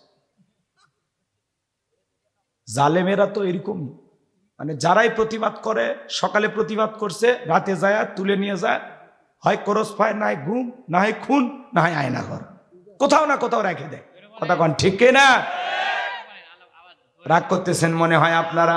আমার ভাইয়েরা সামনের দিকে যায়, আমি যে কথা বলতে চাচ্ছিলাম গভীর মনোযোগ দিয়ে কথাগুলো শোনা যায়। আবু জেহেল তার বিশেষ বাহিনী নিয়া ওমায়ের বাড়িতে হাজির হয়ে গেল। নাইকে বলে বেলাল এই দিকে আয়। বেলাল এসব কি শুনছি, তুমি নাকি মুসলমান হয়েছো? হযরতে বেলাল ডেকে বলে হ্যাঁ, যা শুনেছেন সত্য, আমি মুসলমান হয়ে গেছি। এইবার আবু জেহেল ডেকে বলে বেলাল, তোরে উটদুম্বা ছাগলের মালিক বানায় দেব, থাকার জন্য ভালো ঘর দেব, ব্যবসা বাণিজ্য যদি করতে চাও দেড়হাম টাকা পয়সা ঝাল লাগে দেব। বেলাল তুমি চাইতে দেরি, তোমার চাহিদা পূরণ করতে আমরা দেরি করব না। হযরতে বেলাল ডেকে বলে আবু জেহেল রে, দুনিয়ার সব সম্পদ যদি দিতে চাও, দুনিয়ার সব সম্পদ ছাড়তে রাজি, কিন্তু নবীজির কালেমা ছাড়তে রাজি নাই। আল্লাহু আকবার। বেলালের মতো যারা খাঁটি ইমানদার, এদেরকে টাকা দিয়া কেনা যায় না, কিন্তু মুনাফিক মার্কা মুসলমান যারা টাকার কাছে বিক্রি হয়, তারা টাকা যেই দিকে ওদের ফতুয়া সেই দিকে, টাকার জোরে ওদের ফতুয়া ঘরে, টাকা পাইলে ওরা বাতিলের পাছাটা গোলাম হয়। কথা বলেন, কথা বলেন, এরকম আছে না নাই? রাগ করতেছেন আপনারা মনে হয়। আমার ভাইয়েরা এক প্যাকেট বিরিয়ানি কয় পাইলে কয় ম্যাডাম আপনি জান্নাতি, ও জান্নাতের ঠিকাদারি নিয়ে বসে আছে। এরকম মুসলমান আমাদের সমাজে আছে না না? টাকা পাইলে বৈধকে অবৈধ বলে চালিয়ে দেয়, আর অবৈধকে বৈধ বলে চালিয়ে দেয়। টাকা পাইলে বলে ওই সরকার, ওই রাষ্ট্রপ্রধান যেই দিকে ফতুয়া দিতে বলে ওই দিকে ঘুরে পেশা বলে হ্যাঁ ঠিক ঠিক ঠিক। কথা কি বুঝতে পারতেছেন? রাগ করবেন না বাবাজিরা। হযরতে বেলাল ডেকে বলে আবু জেহেল রে, দুনিয়ার সব সম্পদ যদি দিতে চাও, দুনিয়ার সব সম্পদ ছাড়তে রাজি, নবীজির কালেমা ছাড়তে রাজি নাই। এই বাহার আবু জেহেল ডেকে বলে বেলাল, এত বড় লোভনীয় প্রস্তাব দিলাম, রাজি হইলা না, সোজা আঙ্গুলে ঘিউ না উঠলে আঙ্গুলে একটু বাঁকা করা লাগবে। এই কথা বলে যুবকদেরকে লিলে দিলে চাবুক দিয়ে পিটাও। হযরতে বেলালকে চাবুক দিয়ে পিটানো শুরু হয়ে গেল। এরা যত জোরে চাবুক মারে বাজান, বেলাল তত জোরে আল্লাহর নামের জিকির করে। চাবুক দিয়ে পিটাইতে পিটাইতে কালো চামড়াগুলো ফেটে রক্ত ঝরা শুরু হয়ে গেল। আবু জেহেল ডেকে বলে বেলাল, চাবুক দিয়ে মারতে মারতে কালো চামড়াগুলো ফেটে রক্ত ঝরে রে বেলাল, তারপরেও কি নবীজির কালেমা ছাড়বি না? হযরতে বেলাল ডেকে বলে আবু জেহেল রে, মারতে মারতে যদি মেরেও ফেলে দাও, জীবনটা দিতে রাজি, নবীজির কালেমা ছাড়তে রাজি না। এইবার আবু জেহেল বলে যুবকের দল, বেলালের পায়ে রশি দিয়া বাঁধো, উটের পায়ের সাথে বাঁধো, পাটা বাইন্দা উটের পায়ের সাথে লাগাইয়া মরুভূমির উত্তপ্ত গরম বালিতে ছেঁচড়াইয়া ছেঁচড়াইয়া ঘোরা হলো। আরবের বালিগুলো এত গরম, চাল দিলে মুড়ি হয়ে যাবে।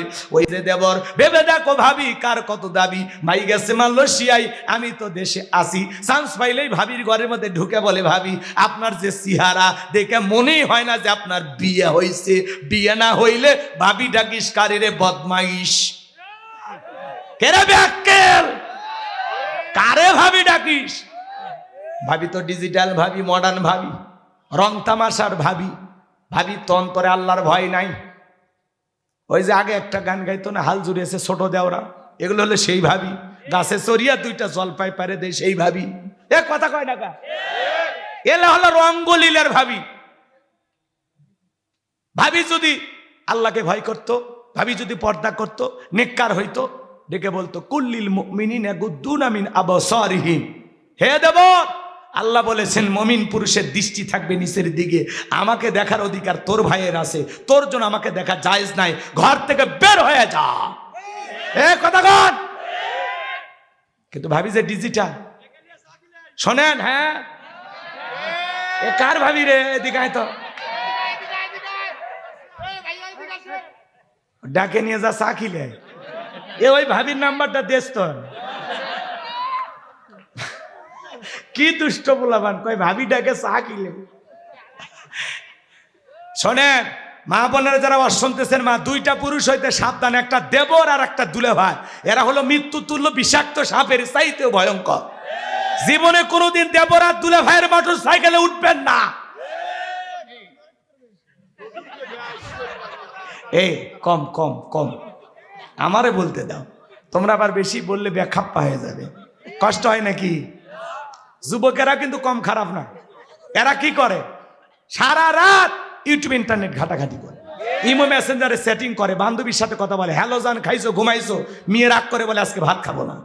তুমি না খাইলে আমিও খাবো না। নিজের মা খাইছে কিনা খবর নাই না, নিজের বাবা খাইছে কিনা খবর নাই না, বান্ধবী না খাইলে ওই দুষ্ট যুবকের মুখে খাবার ওঠে না। এরকম হাইব্রিড যুবক আছে না? না এ যুবক, এই মোবাইলের ওজন কম, কিন্তু এই মোবাইলের মাধ্যমে পাপের ওজন অনেক বেশি। কথা বলেন, কথা বলেন। আজকে যুব সমাজকে নষ্ট করছে এই মোবাইল। কথা কন, কথা কন।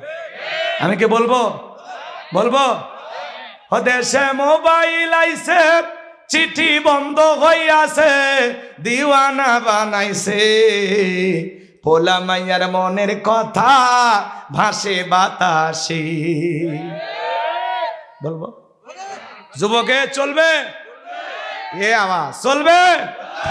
ও দেশে মোবাইল আইছে, চিঠি বন্ধ হইয়াছে, দিওয়ানা বানাইছে, পোলা মাইয়ার মনের কথা ভাসে বাতাসে। ও দেখো পোলা পানের মন বাদা ফেসবুকে এখন, ও দেখো পোলা পানের মন বাদা ফেসবুকে এখন, মোবাইলে চ্যাটিং কইরা কাটায় সারাক্ষণ। এই মোবাইল পাইয়া দেখো মদনের মাইয়া, এই মোবাইল পাইয়া দেখো মদনের মাইয়া কি কাণ্ড ঘটাইছে, স্বামী সংসার রাইখা নাকি পালাইয়া গেছে। 2 বাচ্চার মা, 4 বাচ্চার মা পরকীয়া প্রেম করে পালিয়ে যায়। এ নারী, তো লজ্জা নাই? কেমনে পারলি 2টা বাচ্চার এতিম করতে? কেমনে পারলি 4টা সন্তানকে ভাসায় দিতে? এই কথা কন না কেন? আজকে বিবাহের দাবিতে ছেলের বাড়িতে এসে মেয়ে অনশন ধর্মঘাট করে। কি হয়েছে মা, তোমার বাড়ি কই? আমার বাড়ি রাজবাড়ি। তো তুমি কাহালু বগুড়ায়? বলে আপনাদের এলাকার ছেলে বল্টু আমাকে মোবাইলে প্রেমের সম্পর্ক, আমরা স্বামী স্ত্রী মতো হোটেলে ছিলাম, ও এখন আমাকে পাত্তা দেয় না, বিবাহ করতে চাইছিল, ওই জন্য আমি আগের স্বামীকে ডিভোর্স দিছি। আমি এখন যাব কথা, আমাকে বিয়ে করলে করুক, না হলে আমি আত্মহত্যা করব। তোর মতো মহিলার আত্মহত্যা করাই উচিত। তুই এও জাহান্নামে যাবি, ও জাহান্নামে যাবি, 14 গোষ্ঠী নিয়ে মরবি। এই নারী, তুই কেমনে পারলি তোর স্বামীরে ধোকা দিতে? কেমনে পারলি? দুনিয়াটা 2 দিনের মা। হুজুর, আমার স্বামী খুব খারাপ। তোমার স্বামী কি ফেরাউনের চাইতে খারাপ? এ কথা কয় না কে? ফিরাউনের সংসার করে আসিয়া যদি আল্লাহর এত প্রিয় হতে পারে, জান্নাত দেখতে দেখতে মৃত্যুবরণ করতে পারে, হে নারী, তোমার স্বামী কি ফিরাউনের চাইতেও খারাপ? হাতে পায়ে পেরেক মারছে, কত কষ্ট দিছে। কই তোমার স্বামী তো এরকম করেনি? তোমার হাতটা জোরে যদি ধরে, ছাড়িয়ে দাও তো, বাপ রে বাপ, ডাকাতের মতো হাত ধরছে। আর প্রেমিক যদি হাত ধরে রক্ত বের করে ফেলে দেয়, তাও বলে তুমি চাইলে আমার তো কলিজাটাও কেটে দিবে। ওরে শালি, এরকম আছে না? নাই। আজকে সমাজে পরকীয়ার অভিশাপে দেশটা ধ্বংস হয়ে যাচ্ছে। কথা কন ঠিক না? তাহলে কি কি মনে আছে? স্বামী সংসার রাইখা নাকি পালাইয়া গেছে, ও দেশে মোবাইল আইছে, চিঠি বন্ধ হইয়াছে, দিওয়ানা বানাইছে, পোলা মাইয়ার মনের কথা ভাসে বাতাসে। ও দেশে টিকটক আসিয়া সব গেল ভাসিয়া। টিকটক চেনেন না? টিকটক ভিডিও করে মহিলা, নুডলস রান্না করে, বলে হ্যালো বন্ধুরা দেখেন কিভাবে নুডলস রান্না করতে হয়। প্রথমে সয়াবিনের তেল দেবেন, এরপরে তেজপাতা দেবেন, এরপরে আমাকে একটা থাপ্পড় দিয়ে যাবেন। যার বউ টিকটক করে, যুবক, যার বইয়ের ছবি ফেসবুকে ছাড়ছো, তোমার রুচিতে সমস্যা। তোর মগজে কুত্তায় পেশাব করছে। আমার বইয়ের ছবি ফেসবুকে দেব, বউ হলো পার্সোনাল জিনিস, পাবলিসিটি করার জিনিস না। বউ ঢাকে রাখার জিনিস, মানুষকে দেখানোর জিনিস নয়। কথা বলে যারা বেপরদায় বউকে নিয়ে ঘোরাফেরা করে, সাবধান হয়ে যান, ভালো হয়ে যান। খবরদার বউকে ভাবে আলগা করে মানুষকে দেখায় না। আল্লাহ হেদায়েত দান করুন। শেষ করবো? জি জি। আপনার প্রস্তাবটা শেষ করেন। একজন মুমূর্ষ রোগী মানে এসে ভাই একটা বন্ধু আছে, আর আপনি শেষের আগে 1 মিনিট একটু সময় দিতে সভাপতি কথা কবে না? আচ্ছা বসেন বসেন, বসে যান, বসেন। ওই যে আমাদের এক ভাই আসছে, উনি একটু কথা বলবেন। সভাপতি আসছেন, উনিও কথা বলবেন। শোনে শোনে এই যুবকে, তাহলে টিকটক ভিডিও দেখা যাবে, করা যাবে? স্বামী ঘুমাইছে, মহিলা টিকটক করে আর স্বামীর চুল নাড়ে আর বলে স্বামীর খেদমতেই শান্তি, স্বামীর খেদমতেই মুক্তি। টিকটক ভিডিও করার সময় কি সুন্দর স্বামীর খেদমত করে, টিকটক ভিডিও করা শেষ স্বামীকে লাত্তি মেরে ফেলে দেয়। কথা কন ঠিক কিন? ওদের সেই টিকটক আসিয়া সব গেল ভাসিয়া, সিদ্দিক সোরা নায়ক হইছে আইডি খুলিয়া। এই মোবাইলে হাই কি জাদু আছে ভাই, পোলা পান বুঝাছে, পড়ালেখা তুইলা রাখছে সপ্তম আকাশে। কথা কন, কথা কন। এখন আর মন বসে না পড়ার টেবিলে, মন চলে যায় কই? পার্কে, পার্কে। কথা কন ঠিক কিনা? যুবক মনে করে না জঙ্গল প্রেম করার জন্য, জঙ্গলে কেউ না দেখলে একজন দেখেন, তিনি কে? আল্লাহকে ভয় করো, গুনাহ করার আগে চিন্তা করো, আমি যে দাগায় দাঁড়িয়ে গুনাহ করতেছি, কেউ না দেখলে একজন দেখেন, তিনি কে? আল্লাহর ভয়ে যুব সমাজকে আল্লাহ হেদায়েত দান করুক। জোরে বলেন আমিন। আমার ভাইয়েরা, আমি লম্বা করবো না, শেষ কথাটা বলে দিয়ে যায়। এইবার ঝর্ণা ডেকে বলতেছে, বাবা রে, বাড়ির আশেপাশে তোর চাচা ঘুরঘুর করতেছিল, তারা দিয়ে ভালোবাসা বিনিময় করেছিলাম, তার ফলে তোর জন্ম হয়েছে। নবী যে তত্ত্ব দিয়েছে 100% সত্য। এজন্য ভাইয়েরা আমার, এই পৃথিবীর জমিনে নবীকে গালি দেবে যারা, অবৈধ যার সন্তান তারা। ফ্রান্সের মানুষেরা কেন গালি দেয়? পৃথিবীর 228টা রাষ্ট্র নিয়ে গবেষণা করা হলো, ফ্রান্সের মানুষেরা কেন গালি দেয়। এইবার গবেষণায় বের হয়ে আসছে, ফ্রান্সের মহিলারা বিয়ের আগেই বাচ্চা জন্ম দেয়। বিয়ের আগে যদি কারো বাচ্চা হয়, ওটা বৈধ না অবৈধ? ওটা হালাল জাদা না কি জাদা? এজন্য মনে রাখবেন, যারা আমার নবীকে গালি দিবে তার জন্মের ঠিক নাই, ওটা অবৈধ সন্তান, অবৈধ মায়ের অবৈধ সন্তান। ভারতের যেই কুলাঙ্গার নবীকে গালি দিয়েছে, ওটাও যারও সন্তান। এই দেশেও যদি কেউ গালি দেয়, ওইটাও যারও সন্তান। তুমি আমার বাপকে গালি দাও, মাইনে নেব। মারে গালি দাও, মাইনে নেব। আমার দলকে গালি দাও, মাইনে নেব। আমারে গালি দাও, মাইনে নেব। কিন্তু নবীজি হলেন আমাদের কলিজার টুকরা। নবীকে নিয়ে যদি কেউ কুরুচিপূর্ণ মন্তব্য করে, বাজে ভাষায় গালি দেয়, ওই নাস্তিক বেঈমানকে ধইরা ওর বুকের ওপরে চইরা জিহ্বা টান দিয়ে ছিঁড়ে কুকুরকে খাওয়ায় দেব। নবীজির অপমান মেনে নেওয়া হবে না, হবে না। নবীজির জন্য কারা কারা জীবন দিতে প্রস্তুত? হাত তুলে দেখান। লিল্লাহে তাকবীর, লিল্লাহে তাকবীর। বিশ্ব নবীর অপমান সইবে না রে। হ্যাঁ, 4 তারিখে আবার 5 গ্রাম আসবে, চেনেন নাকি? আবার দেখা হবে ওই জায়গায়, নতুন বিষয়, এই ওয়াজ না, এগুলো বাদ। আবার নতুন চ্যাপ্টার শুরু হবে 4 জানুয়ারি। নতুন বছর, নতুন কি ঘটে আসেন, আপডেট কিছু পাবেন ইনশাল্লাহ। কষ্ট হয়, কষ্ট হয়। আমার ভাইয়ের আমার জন্য দোয়া করবেন, আমি আপনাদের জন্য দোয়া করি। নবীজির অপমানে যদি না কাঁদে তোমার মন, মুসলিম নয়, তুমি মুনাফিক, নবীজির দুশমন। নবীর ইজ্জত সম্মান রক্ষা করার জন্য জীবন দেওয়ার প্রস্তুত থাকবো ইনশাআল্লাহ। অনেক কথা বলার ছিল, আমি মনে করছি একটা পর্যন্ত চালাবো, কিন্তু অনেকে ওঠা বসা করতেছেন, ধৈর্য হারাইতেছেন। এই যে একটা অন্ধ হাফেজ সাহেব আসছে, আবুল কালাম আজাদ, আপনারা চেনেন তো? উনি একটু অন্ধ মানুষ, উনি চাই কিছু আপনাদের কাছে, যদি সম্ভব হয় ওনাকে একটু দেবেন, সহযোগিতা করবেন। আর সভাপতি 1 মিনিট কথা বলে দেন, মাইক দেন। আলহামদুলিল্লাহ, ওঠেন না, 5 মিনিটের মধ্যে শেষ হয়ে যাবে। আলহামদুলিল্লাহ, এতক্ষণ পর্যন্ত আমরা যে মেহমানের মুখে কোরআন হাদিস থেকে আলোচনা শুনলাম, আল্লাহ যেন সেই অনুযায়ী আমল করার তৌফিক দেন। সম্মানিত মুসল্লি ইকরাম, জান্নাতি মানুষগণ, একটা এলান শুনি। কল্যাণপুর ডক্টর বহরুল ইমদাদি মাদ্রাসার দাদা সদস্য হিসেবে এককালীন 50,000 টাকা অদ্যই মাদ্রাসা তহবিলে জমা দিয়েছেন আমাদের গ্রামের কৃতি সন্তান এসআই আব্দুল মান্নান। এসআই আব্দুল মান্নান ঘোষণা দিতে নিষেধ করেছে, তারপরে আমি দিলাম এই জন্য যে এককালীন 50,000 টাকা দিলে মাদ্রাসার দাতা সদস্য আজীবন হওয়া যায়। আপনারা যারা হতে চান অবশ্যই তারা মাদ্রাসা তহবিলে 50,000 টাকা জমা দিয়ে তারা আজীবন দাতা সদস্য হতে পারবেন ইনশাআল্লাহ। সম্মানিত মুসলিম ইকরাম, কথা নয়, সভাপতি সাহেব 1 মিনিটে কথা বলে মোনাজাত হবে ইনশাআল্লাহ। বল ভাই, 1 মিনিট কোরআন এটাই শুনো। আসসালামু আলাইকুম ওয়া রাহমাতুল্লাহি ওয়া বারাকাতুহু।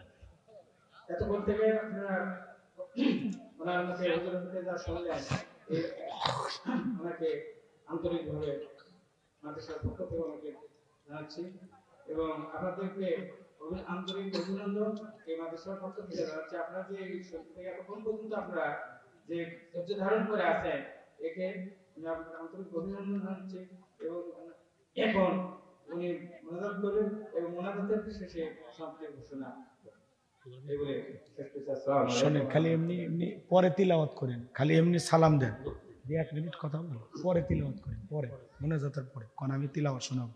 আচ্ছা, বলি হ্যাঁ। আসসালামু আলাইকুম ওয়া রাহমাতুল্লাহি ওয়া বারাকাতুহু।